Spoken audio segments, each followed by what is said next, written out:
Oh, hi. Oh, sorry, look, you've caught me a bit earlier than I thought you were going to get here. I've just gotten home from work. Give me a moment, I'll get changed and we'll start on the game as soon as I'm done, okay?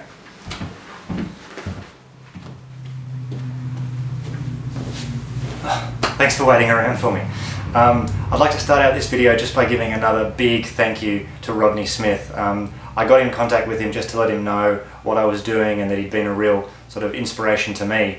And I mean, the man owes me nothing, and he's just been so generous in giving with his time and his little mention of me in his most recent video. So thank you again, Rodney. And everybody who's come to this video series from his, it probably doesn't stand up that well to his production values, but I hope you're enjoying the game regardless. That's really all I had to say. So without further ado, on with the game. So this is where we left off with our heroes. The looming threat of the skeleton in the hallway, the cryptic message, and the slightly bewildered barbarian who's going to be missing this turn. So I suppose we'll kick off proceedings with the elf, Elroyce. Now Elroyce has said that he wants to move up behind Lothario the dwarf and wants to cast a spell on her. He wants to cast Rock Skin. And Rock Skin reads as follows. This spell may be cast on any one player. That player may then throw 2 extra combat dice in defense until the spell is broken. The spell is broken when that player is wounded. The spell is then discarded. So having moved up, Elroyce casts the spell, and Lothario can now roll 4 combat dice in defense, and that should be more than enough to see off this skeleton.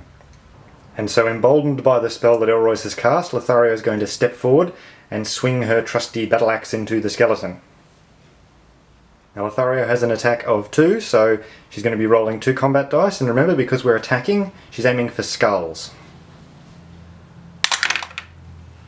And so she's managed to get 1 skull.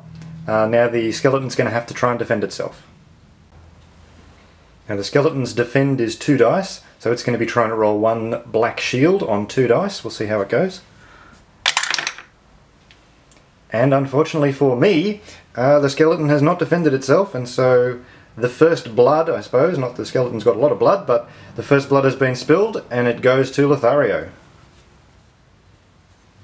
Alright, so the attack was Lothario's second action, so Lothario's turn is over. Now it would normally move on to Wilhelm, but as happened in the last video, he spent too much time looking for gold and lost track of time, so he's missing his turn.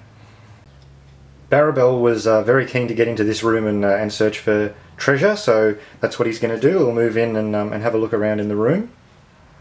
While searching around the room, he thinks to check underneath the cushion on the throne, and when he does, he finds a key.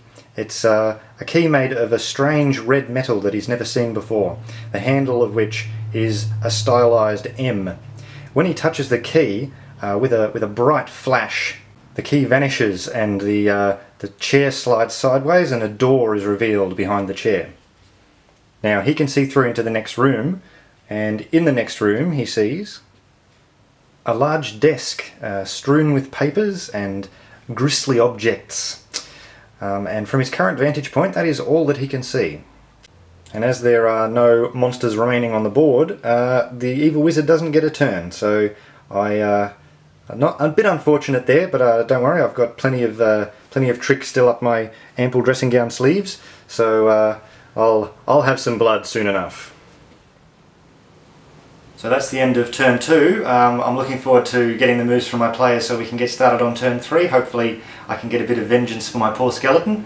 Didn't even result in a scratch, but there's more things around the corner for those guys, don't you worry about that.